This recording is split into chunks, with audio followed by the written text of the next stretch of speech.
The creation of Lebanon as a nation-state is a product of colonialism and the drawing of borders in the Middle East by Western powers. The French played a significant role in the establishment of Lebanon as a separate state from Syria in 1920 based on religious and sectarian divisions within the region. However, the creation of Lebanon was not without its controversies, and its formation set the stage for future conflicts that would shape the region's history. The end of the First World War brought significant changes to the political landscape of the Middle East. The defeat of the Ottoman Empire led to the partitioning of its territories by the victorious Allied powers, and the establishment of new nation-states based on colonial interests. In the case of Lebanon, the French were granted a mandate over Syria and Lebanon by the League of Nations in 1920. The region that became Lebanon had been part of the Ottoman Empire for centuries and was part of the Greater Syria province. It had a diverse population of Christians, Muslims, and Druze, with different sects and communities coexisting in relative harmony for centuries. The area's religious and cultural diversity played a crucial role in its history, and it became a center for trade and commerce under the Ottomans. However, the arrival of the French changed this dynamic, as they sought to establish a separate state for Maronite Christians, who were a minority in the region. The French claimed that the Maronites needed protection from their Muslim neighbors and that they were a separate ethnic group that deserved their own state.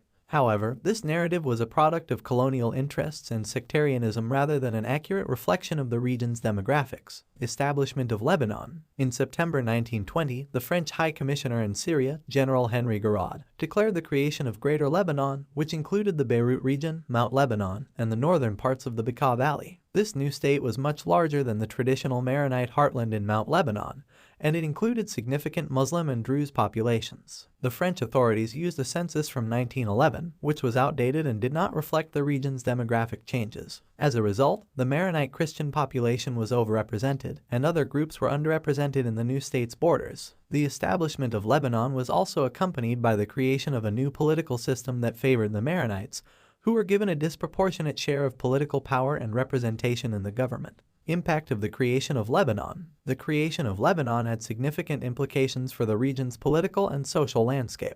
The new state's borders created a new religious and sectarian division in the region, which would shape the country's future conflicts. The Maronites, who had been a minority in the region, gained a disproportionate amount of power and resources, while other communities were marginalized. The new state's borders were also drawn without consideration for the region's economic and social ties, leading to a split between the coastal regions and the eastern regions, which were more closely linked to Syria. The creation of Lebanon also had implications for neighboring countries, as it was seen as a betrayal of Arab nationalism and a continuation of Western imperialism in the region. The Maronites, who had initially supported the creation of Lebanon, soon became disillusioned with the new state's government and its policies. The establishment of Lebanon had created a system that favored the Maronites, but it also led to their isolation from other communities and created tensions between different groups. The new state's government was also accused of corruption and favoritism, leading to widespread unrest and protests.